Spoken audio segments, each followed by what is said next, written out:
Hello student, today we will discuss the last part of the chapter 2 food preservation. तो हम लोग chapter 2 का last part पढ़ेंगे जो क्या है food preservation. If the food is kept for a long period of a time before it is eaten, it may get spoiled. अगर food को बहुत लंबे period के लिए रख दिया जाए तो वो क्या हो जाएगा, spoiled हो जाएगा, खराब हो जाएगा. Why does this happen? ऐसा क्यों होता है? First, it is oxidized by air और second it is acted upon by the bacteria और फंजाई. तो हो सकता है उसमें एयर्स की थ्रू ऑक्सीडेशन की प्रोसेस हो गई या फिर उसमें बैक्टीरिया और फंजाई ने उसमें टॉक्सिक सब्सटेंस रिलीज कर दी हो. तो इन दो वजह से क्या हो सकता है, फूड जो है वो स्पॉइल्ड हो सकता है. How do we know that the food is spoiled and unfit for the consumption. हमें कैसे पता चलेगा कि जो फूड है वो स्पॉइल्ड हो चुका है, उसे हम कंज्यूम नहीं कर सकते. तो कुछ इंडिकेटर्स होते हैं जो हमें बताते हैं फूड जो है वो गुड है और बैड है, उसे हम कंज्यूम कर सकते हैं कि नहीं कर सकते. तो क्या इंडिकेटर्स हैं? Spoiled food emits foul smell. जो खराब फूड होगा वो कैसा होगा, उसमें स्मेल होगी बहुत ही बेकार आएगी, बहुत ही खराब स्मेल आएगी. टेस्ट, बैड टेस्ट और सारनेस डेवलप इन स्पॉइल्ड फूड. जो फूड खराब होगा उसका टेस्ट खराब हो जाएगा या फिर उसमें थोड़ा सा खट्टापन आ जाएगा. जैसे मिल्क अगर ख़राब हो जाता है तो उसमें क्या होता है, लैक्टिक एसिड की वजह से वो उसका टेस्ट जो होता है वो खट्टा हो जाता है. Colour, many food items show changes in colour. कई सारे फूड जो होते हैं जब वो ख़राब हो जाते हैं तो उसमें कलर चेंज आ जाता है. जैसे कि बनाना, मैंगो, एप्पल, पपाया, इनमें कलर चेंज आ जाता है. तो ये कुछ इंडिकेटर्स हैं जिनसे हमें पता चलता है कि फूड जो है वो गुड है और बैड है कंजम्पशन के लिए. What is the food preservation? The process by which spoilage of food by micro organism is prevented is called the food preservation. तो वो प्रोसेस जिससे क्या हो, फूड को प्रिजर्व किया जाए, फूड को खराब होने से बचाया जाए, उसे हम क्या बोलेंगे, फूड प्रिजर्वेशन. तो इसमें कुछ मेथड्स दिए, methods of food preservation. First method है ड्राइंग और dehydration. Drawing reduces the moisture content of the food material. Removal of water from the food material is called the dehydration. Dehydration prevent the growth of micro organism. तो first process है dehydration और drawing. तो इस process में क्या करते हैं, जो फूड मटेरियल होता है उससे जो वाटर कंटेंट है, जो मॉइस्चर कंटेंट होता है उसको रिमूव करते हैं. जिससे क्या होता है, अगर मॉइस्चर नहीं होगा उसमें तो माइक्रो ऑर्गेनिज्म उस पर ग्रो नहीं कर पाएंगे. जैसे सीरियल्स, पल्सेस, वेजिटेबल जैसे स्पिनच, कॉलीफ्लावर, मेथी लीव्स और स्पाइसेस, इनको क्या करते हैं, सन ड्राइंग करते हैं. सन में उसको ड्राई कर लेते हैं ताकि उनका जितना भी मॉइस्चर कंटेंट होता है वो इवेपोरेट हो जाता है. और जो ड्राइड फूड होता है या डिहाइड्रेटेड फूड होता है उसको सील पैकेट में रख दिया जाता है. उसमें क्या होता है, माइक्रो ऑर्गेनिज्म ग्रो नहीं कर पाते और वो फूड लंबे टाइम के लिए सेफ बना रहता है. सेकेंड प्रोसेस होती है boiling. Food items like milk and water are preserve by the boiling. Boiling kill micro organism. You may have observed your mother boiling milk before storing it. तो boiling से क्या होता है, जो मिल्क और water होता है उनको प्रिजर्व किया जाता है by the method of boiling. Boiling से जो माइक्रो ऑर्गेनिज्म होते हैं वो मर जाते हैं, जिससे क्या होता है, जो मिल्क और वाटर है वो सेफ रहता है.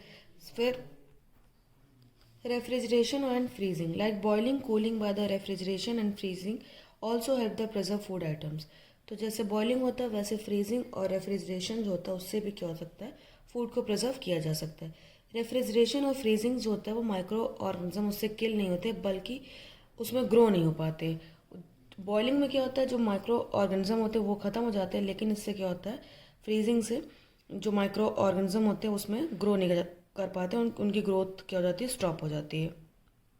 Preservation of the freezing is effective for many month and is useful in case of milk, meat and vegetable.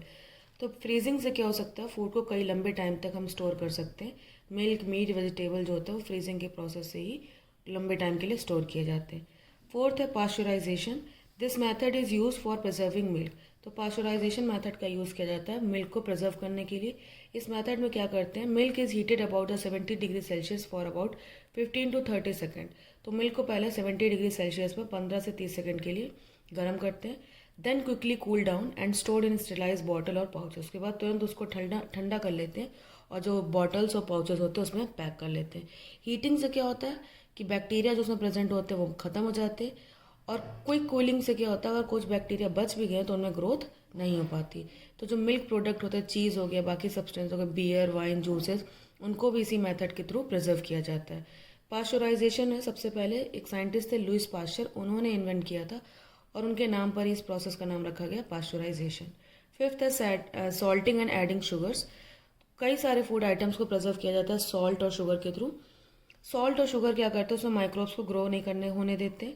Salt के थ्रू पिकल्स, सॉल्ट के अलावा ऑयल, विनेगर, नाइट्रोजन, इनका भी यूज़ किया जाता है फूड प्रिजर्वेटिव्स के फॉर्म में। सॉल्टिंग से क्या होता है, पिकल, आंवला, रॉ मैंगोज, टैमरिंड, मीट और फिश, इनको प्रिजर्व किया जाता है। और शुगर से प्रिजर्व किया जाता है jam, sauce and jelly. Sixth है यूज़ ऑफ केमिकल्स।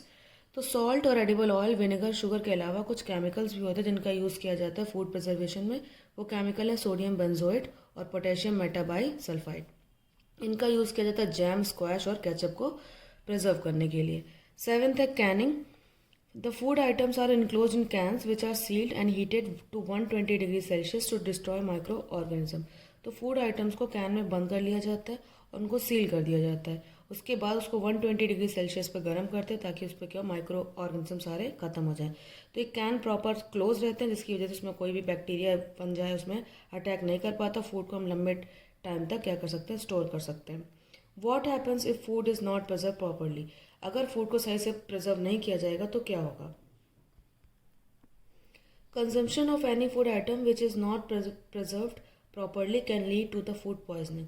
अगर ऐसा फूड जिसको प्रॉपरली प्रिजर्व नहीं किया गया उससे कंज्यूम कर लिया जाए तो उससे क्या हो सकती है, फूड पॉइजनिंग।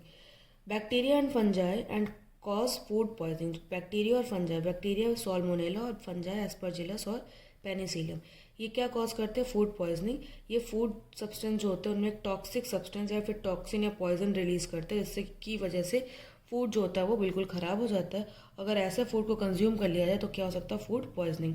फूड पॉइजनिंग के सिम्टम्स क्या होते हैं, diarrhoea, vomiting and abdominal pain. तो ये चैप्टर इस आज ख़त्म होता है। इसके बाद अगले क्लास में हम लोग नेक्स्ट चैप्टर पढ़ेंगे, चैप्टर नंबर 3। Thank you.